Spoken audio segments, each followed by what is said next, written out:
Hello guys, कैसे हो आप लोग। आई होप आप लोग अच्छे होगी। तो I am back in my channel with my videos. मैं इस चैनल के थ्रू वीडियो पोस्ट करूँगी जो नेट जेआरएफ का प्रिपरेशन करने वाले स्टूडेंट के लिए हेल्पफुल होगा। मेरे पास बहुत सारे कंटेंट हैं, तो मैं गाइस चाहती हूँ कि मैं उस कंटेंट से आप लोगों को हेल्प मतलब आप लोगों की हेल्प कर सकूँ, राइट। तो सबसे पहले होता है कि अगर आप नेट जेआरएफ की प्रिपरेशन करते हो तो आपको कोई ना कोई बुक तो लेना पड़ेगा।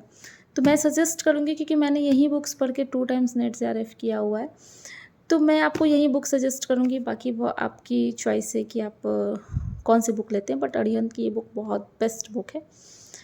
तो सबसे पहले हम चलिए स्टार्ट करते हैं। फर्स्ट चैप्टर से हम line by line her topic को कवर करेंगे एंड हर वीक के लास्ट में मैं रोज़ एक पोस्ट वीक के लास्ट में यानी कि संडे के दिन मैं एक वीडियो बनाऊंगी, जो भी पढ़ाई रहूँगी उससे मैं क्वेश्चंस बना दिया करूँगी, ताकि आप लोगों को आइडिया हो जाए कि किस तरह के क्वेश्चंस नेट जेआरएफ में पूछे जाते हैं, राइट। तो सबसे पहले हम चलते हैं कि फर्स्ट इसकी टॉपिक क्या है। फर्स्ट चैप्टर्स पे मैंने तो बुक का कचुम्बर निकाल के रखा हुआ है। यूनिट फर्स्ट है, जिसमें आपको management and in functions and it's functions पढ़ना है। एक्चुअली ये वीडियो उन लोगों के लिए भी हेल्पफुल है जो एमबीए कर रहे हैं, क्योंकि फर्स्ट सेमेस्टर में हमें ये टॉपिक पढ़ना ही पढ़ना होता है, एंड उन लोगों के लिए भी हेल्पफुल है जो नेट की प्रिपरेशन कर रहे हैं। तो सबसे पहले हम आते हैं फर्स्ट चैप्टर्स पे, राइट। तो पहला चैप्टर है आपका जिसमें मैनेजमेंट एंड इन फंक्शंस है, कंसेप्ट ऑफ मैनेजमेंट। तो ये तो इससे कुछ खास नहीं है इसमें। फिर elements of management, then characteristic of management, significance of management. जो इंपॉर्टेंट होगा मैं वही पढ़ाऊँगी। दूसरा है आपको थ्योरीज एंड अप्रोचेस, तो ये पढ़ लेते हैं। तो पहला थ्योरी दिया हुआ है साइंटिफिक मैनेजमेंट, यानी साइंटिफिक मैनेजमेंट थ्योरी जो है F.W. टेलर ने दिया था, और F.W. टेलर को हम लोग फादर ऑफ साइंटिफिक मैनेजमेंट के नाम से भी जानते हैं। तो इसमें थ्योरी नहीं दिया है कि उन्होंने कौन कौन सा थ्योरी, तो मैंने एक प्रिपेयर किया है, आप लोग स्क्रीनशॉट इसका ले लीजिएगा। कि प्रिंसिपल ऑफ साइंटिफिक मैनेजमेंट में उन्होंने 4 प्रिंसिपल्स दिए थे, जिसमें पहला था कि science not rule of thumb, यानी कि हर काम को करने के लिए हम साइंस का यूज़ करेंगे, साइंस के टेक्नोलॉजीज़ का यूज़ करेंगे। पहले से जो रूल ऑफ थंब चला आ रहा है ट्रेडिशनली, उसका यूज़ नहीं करेंगे। Harmony not Discord, corporations not individualism. इसका मतलब तो आपको पता ही है कि हर वर्कर और एम्प्लॉई यानी कि एक टीम की तरह काम करें, उन लोगों के बीच एक कोऑपरेशंस हो, तो उसे हम लोग कहते हैं कोऑपरेशन नॉट इंडिविजुअल। चौथा था development of every person to his और her greatest efficiency and prosperity. ठीक है, अब आता है नेक्स्ट आपका एडमिनिस्ट्रेटिव थ्योरी, जो आपके हेनरी फ्योल ने दिया था। हेनरी फ्योल को हम लोग फादर ऑफ एडमिनिस्ट्रेटिव मैनेजमेंट या फिर मैनेजमेंट स्टडी एंड थॉट्स के नाम से भी जानते हैं। तो ये हमेशा याद रखिएगा कि father of scientific management F.W. Taylor and father of administrative management या फिर father of management studies and thoughts हम लोग किसको बोलते हैं, हेनरी फ्योल। इस तरह के क्वेश्चन पूछे जाते हैं। अब हेनरी फ्योल ने 14 प्रिंसिपल दिया था, जो प्रिंसिपल्स यहाँ तो नहीं दिए हुए हैं इस बुक्स में। तो चारों प्रिंसिपल्स, 14 प्रिंसिपल्स क्या कहता है, तो डिवीजन ऑफ वर्क का डिवीजन होना चाहिए, ठीक है। ऑथोरिटी एंड रिस्पॉन्सिबिलिटी सबकी फिक्स होनी चाहिए। Unity of unity of command होना चाहिए। डिसिप्लिन होना चाहिए, मतलब in the sense rule and regulation, जो भी रूल एंड रेगुलेशन ऑर्गेनाइजेशन बना रहा है उसको प्रॉपर वे में फॉलो होना चाहिए। यूनिटी ऑफ डायरेक्शंस, किस डायरेक्शंस में काम करना है, यानी कि सब एक ही डायरेक्शन में से काम करिए। ऐसा ना हो कि कोई वर्कर की और डायरेक्शन में, कोई और डायरेक्शंस में काम कर रहा है। डायरेक्शन इन द मतलब दिशा नहीं, मतलब वर्क का एक वे।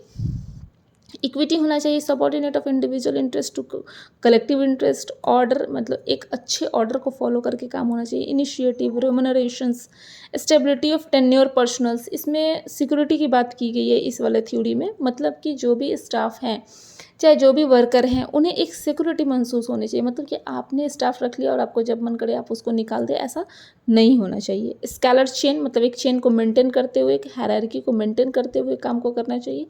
सेंट्रलाइजेशन होना चाहिए कि हाँ, ऑर्डर एक ही जगह से आएगा, सब लोग इन्हीं की बात को फॉलो करेंगे।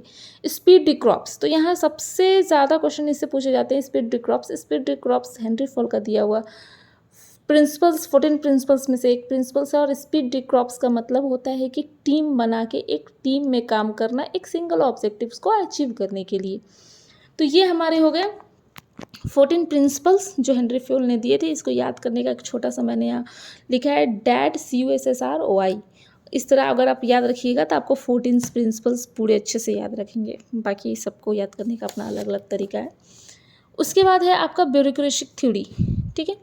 अब ब्यूरोक्रेटिक थ्योरी का मतलब इनको मार्क्स वेबर ने दिया था और उनका क्या नाम क्या था कि हम एक ब्यूरोक्रेसी को फॉर्म करते हुए या ब्यूरोक्रेटिक जो उस चीज़ को फॉलो करते हुए मैनेजमेंट में काम करेंगे, ठीक है। हॉर्नथ्रोन एक्सपेरिमेंट क्या था?